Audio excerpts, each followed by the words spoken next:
Hello and welcome to Glasgow Rangers Nation, the channel that brings you your team every single day, the channel that brings you all the latest news and goings on at Ibrox, guys, on what is match day. It's match day, guys. It is here, the second leg qualifier against PSV Eindhoven in Eindhoven at the Philips Stadion tonight at 8 o'clock. We find out tonight, have we done it? Can we do it? Look, we've got to have confidence. We've got nothing to lose. At the end of the day, the pressure is all on them, as I have said on a number of pods now, a number of videos. The pressure's not on us, it's on them. Everyone expects them to win. They expect to win. Their fans expect them to win. We've got nothing to lose. We can play without fear tonight because at the end of the day, no one expects us to do anything. So whatever happens, let's just go out there and show them that Rangers aren't this team that are a joke, this team that can't play football, this team that that a lot of people seem to think badly of in Holland. You got Rafa van der Vaart this morning, or yesterday morning, sorry, talking Rangers down, saying he doesn't like Rangers, doesn't like the way they play football, says Scottish football is poor, etc., etc. Fortunately, Ruud Gullit stuck up for Rangers tonight, which was good. But at the end of the day, we've got nothing to fear tonight. That's the key thing. And we go out there, we play without fear. We balance attack and defence just right. And I think this is easily a game we can win. It's a long time since PSV beat Rangers. PSV, I think we haven't even scored against us for 3 games in Eindhoven. So, look, at the end of the day, this is a game we can win. And I think there's little or no doubt about it. Anyway, today we're going to cover a few things in this video this morning or this afternoon or even this evening before the game and the moment you are catching this. I'm going to talk a little bit about Michael Beale and what he's had to say to the media. We'll talk about Ben Davies as well, who appears to be looking for a club in the Championship to move to. But however, there could be a sticking point. That's the word I'm looking for. Sticking point on that deal. The Harry Souttar rumours, a bit of a development on there with news coming from Leicester and reporters in the Leicester media as regards Harry Souttar. Well, let's start by talking a little bit about Davies before we get on to obviously more about the game tonight. Now, Ben Davies obviously is in the squad for tonight, more as cover than anything else. Davies pretty much, I think, knows that he is now kind of, surplus to requirements at the club. He's way down the pecking order. He didn't have the best maiden season, did he, in Scotland? He struggled in the air. I don't think he was physical enough. He did struggle, and I think a lot of Rangers fans don't rate him at all. There's other Rangers fans I think he's okay and think that he could do a job for us. He's certainly good at bringing the ball out from the back. His passing is not bad. His tackling's okay. He's just not, for me, good enough to play for Rangers. He just doesn't have that extra quality that we need. Now, according to a number of reports in media down here south of the border, he has been looking for a Championship club, and Stoke City were one of the clubs that were interested in securing the services of Ben Davies. His agent has been instructed to try and find him a new club. Now, there is a bit of a sticking point, however. Now, according to a couple of reports I've read, one of the sticking points could be his wages. Davies is on a substantially high wage at Ibrox, reported to be somewhere between £20,000 and £30,000 a week, thanks to Ross Wilson for giving him that contract and that massive wage.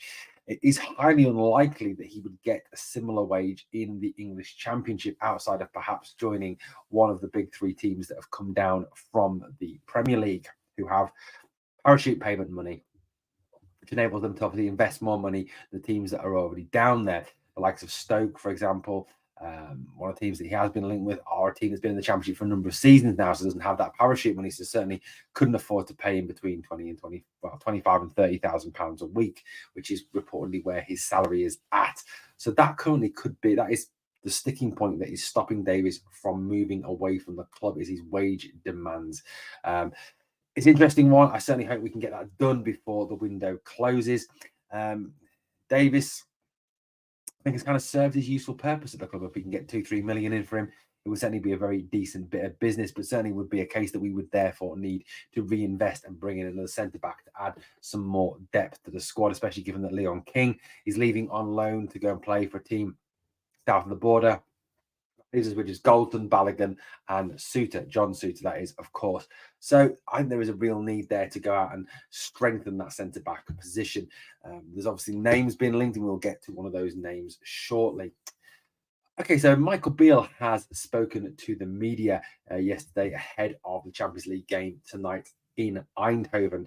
He sounded in a reasonably confident mood, talked about a number of topics. The first thing he touched on was the fact that he said there wouldn't be a large number of changes, and it pretty much be the same people involved from the first leg that would get the opportunity to play tonight. Now, not that he was saying it'd be the same starting 11. He wasn't saying that for 1 minute, just the same people who were involved. So that obviously encompasses the whole of the matchday squad from the first leg at Ibrox.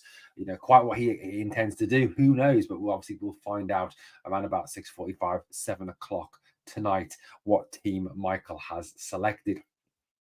One player who will definitely not be taking part tonight is Kieran Dowell.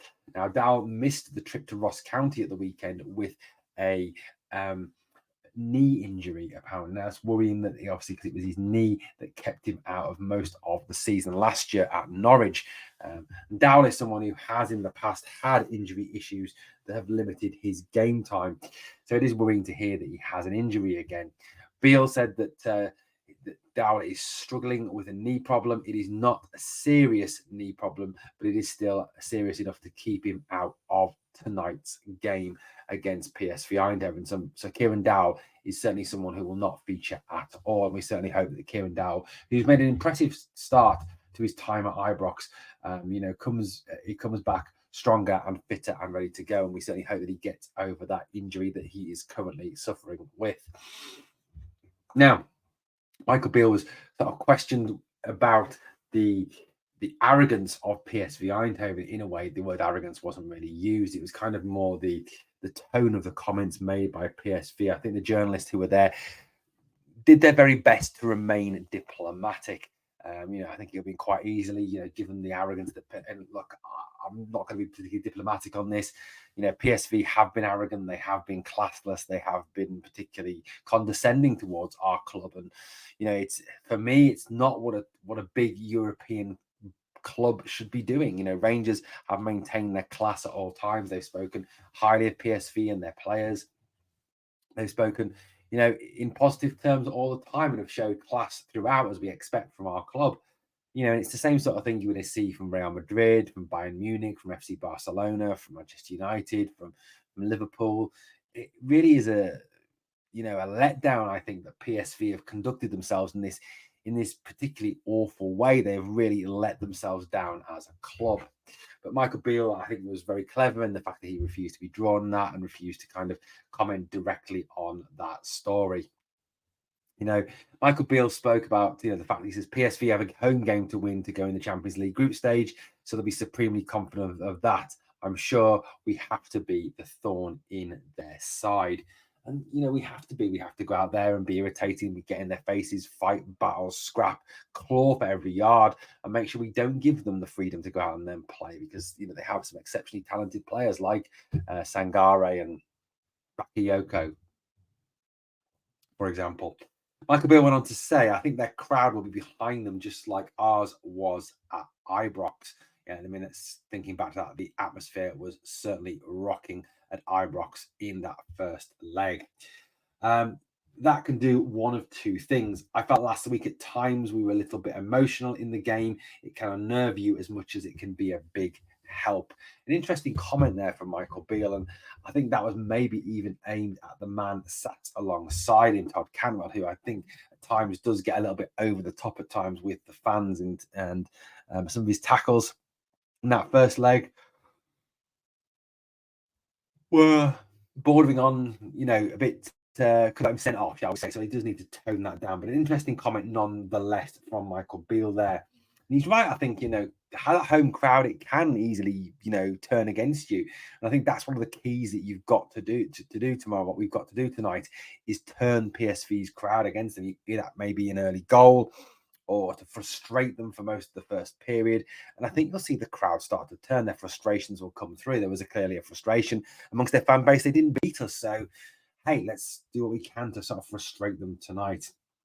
In terms of the reference that was made to last year's game, there was obviously references made to the fact that this is a repeat of last year. And it's weird, isn't it, that last year we drew 2-2 at Ibrox. This year, we drew 2-2 at Ibrox. Last year, we won 1-0 in Eindhoven. I certainly the hope is that we can repeat that again this year. Michael Beale said of that, he said the coaches have changed for both teams, and there weren't many players who played last week who were involved in those previous games.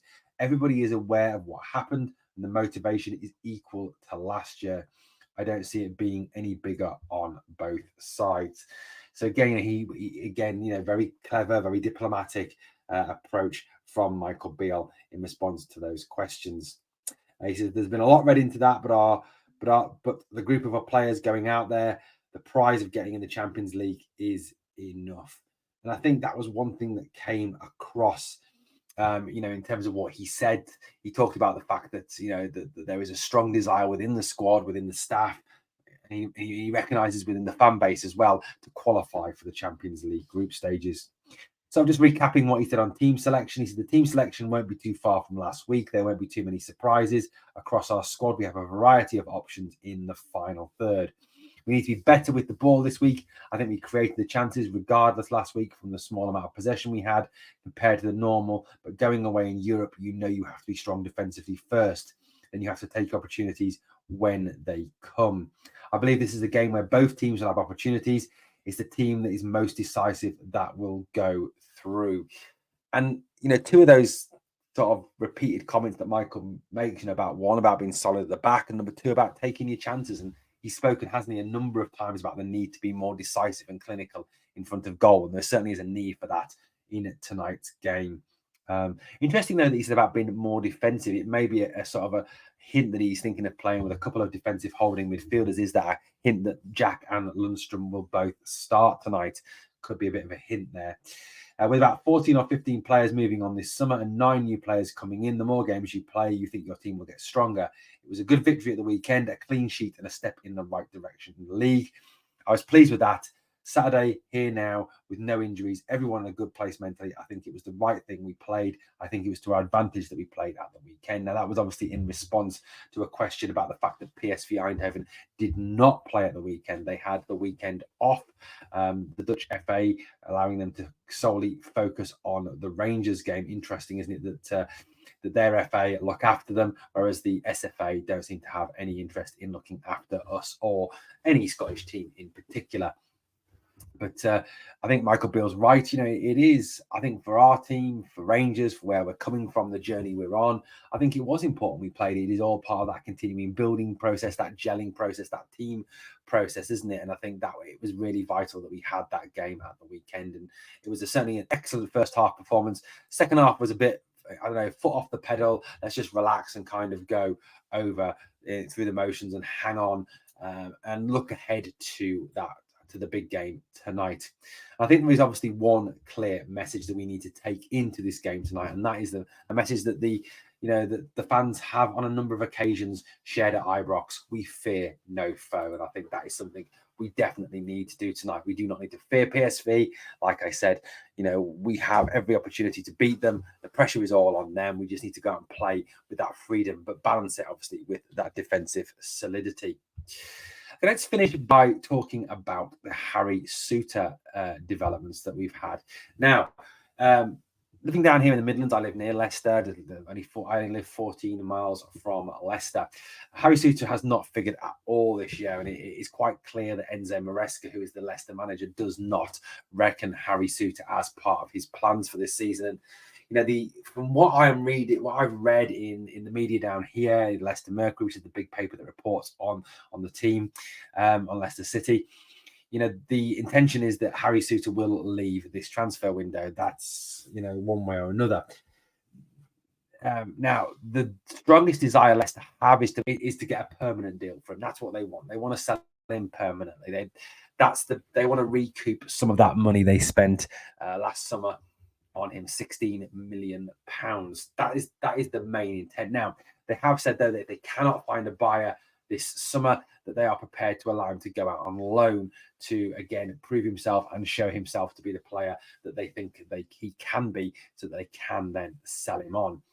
Now, one of the stumbling blocks that is working against Rangers at the moment for the Australian international is his wages and a loan fee. Now, Harry Souttar is on Premier League wages, and it's thought that Leicester would want quite a high loan fee for the player. Now, plenty of you say, but yeah, it's a loan, surely that's free. No, there is, in a lot of cases, teams get what? A loan fee. They pay a fee to, in essence, rent another team's player. Like you rent a car, I suppose. Yanis Hadji, we got 1 million in loan fee from him for Deportivo Alavés. And the intention is that Leicester want a substantial loan fee for Harry Souttar. In addition to that, they want the club that takes him on to take on a substantial part of his wages, or virtually all of his wages. Now, given the fact that he is on Premier League wages, which will be substantial, there is a few doubts in the media that Rangers could afford to pay those wages.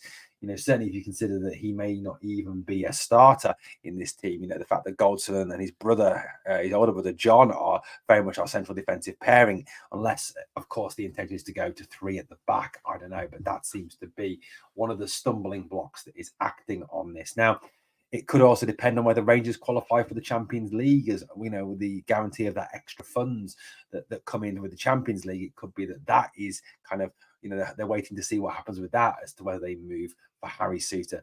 But that is certainly what has been reported by local insiders here that have an inside track on the club. So it'll be interesting to bring you that story and let you know what the Leicester media are saying about Harry Souttar. Personally, I would love to see him come through the door. I'd love to see him sign for the club. I'd love to see him on a permanent basis. I think he's a very, very good defender who I think would be excellent in Scotland. So, I think there is, I would love to see him. I'd love to see him at the club anyway. So, guys, let me know anyway what you think of the stories we've covered in this morning, this afternoon, this evening's video. Obviously, all builds up to tonight. Can't wait for the game. Got the nerves, got a bit of butterflies in there. It's going to be a big game. It's going to be massive. It's going to be massive. All we can do is get behind the lads, cheer them on, let them know that we're behind them 100% and we're fighting and we want that Champions League place at the end of the game. Well, always, come on, Rangers. Come on, Rangers. You can do this. Well, guys, please smash the sub, ring the notification bell so you make sure you get all the great free daily content. Also, 2 things I always need you to do for me. Number 1, smash that like. And number 2, always remember, we are the people.